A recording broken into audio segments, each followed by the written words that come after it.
कैसे हो? अब पुराना भइल नथुनी नया बनवाला।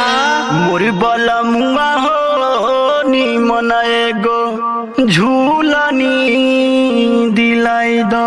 अच्छा फूटी गइले झुमका पुराना भइल नथुनी मोर बलमुआ हो निमन एगो झूलनी गढ़ाई दो।